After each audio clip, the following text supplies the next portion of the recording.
पांचवा है formal expression यानी निर्णय की औपचारिक अभिव्यक्ति, अर्थात न्यायालय द्वारा जो भी निर्णय दिया गया है और उसके आधार पर जो भी डिक्री बनाई गई है वो उसमें वाद पत्र के मांगे गए अनुतोष, कौन कौन से अनुतोषों को स्वीकार किया गया है और किसे अस्वीकार किया गया है, इसके बारे में निश्चित अभिव्यक्ति होनी चाहिए।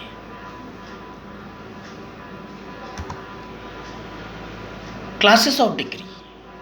अब हम पढ़ेंगे डिक्री के प्रकार के बारे में।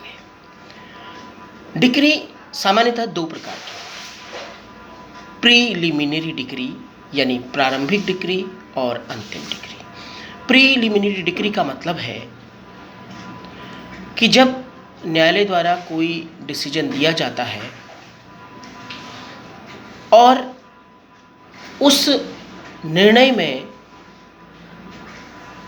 एक या एक से अधिक अधिकारों का निर्धारण करना होता है, तो ऐसी स्थिति में न्यायालय सर्वप्रथम प्रीलिमिनरी डिक्री यानी प्रारंभिक डिक्री पारित करती है और उसके आधार पर अंतिम यानी फाइनल डिक्री तैयार करती है। कहने का मतलब ये है, जब डिक्री देकर, डिक्री पारित करके भी सूट का पूर्ण रूप से डिस्पोजल नहीं हो पाता है, यानी आगे को भी कुछ करने को रह जाता है, तो ऐसी स्थिति में न्यायालय प्रारंभिक डिक्री पारित करती है और उसके बाद अंतिम डिक्री पारित करती है।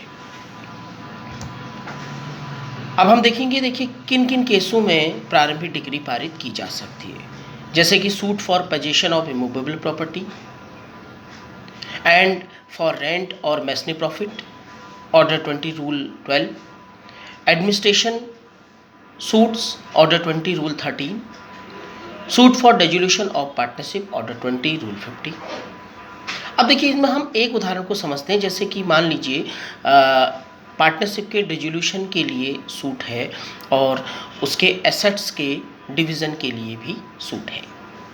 एक सूट है, उसमें दो चीज़ें मांगी गई है, पार्टनरशिप का डिसोल्यूशन और उसकी जो संपत्ति है उसका बंटवारा।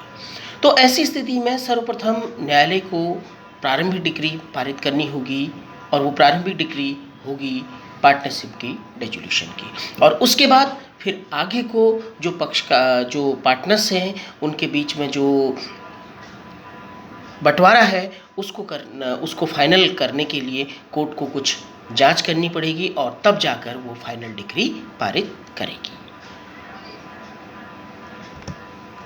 फाइनल डिक्री यानी अंतिम डिक्री। देखिए कहते हैं एक final decree is that after the passing on which the suit is completely disposed and no further proceeding are required.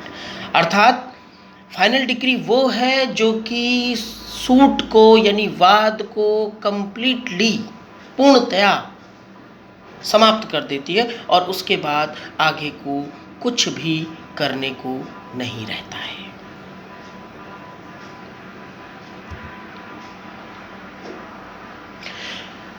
एक तीसरी प्रकार की डिक्री भी हम बात इसमें कर सकते हैं, partly preliminary and partly final decree. A decree may be partly preliminary and partly final. The question of a decree being partly preliminary and partly final arise where the court decide two questions by the same decree.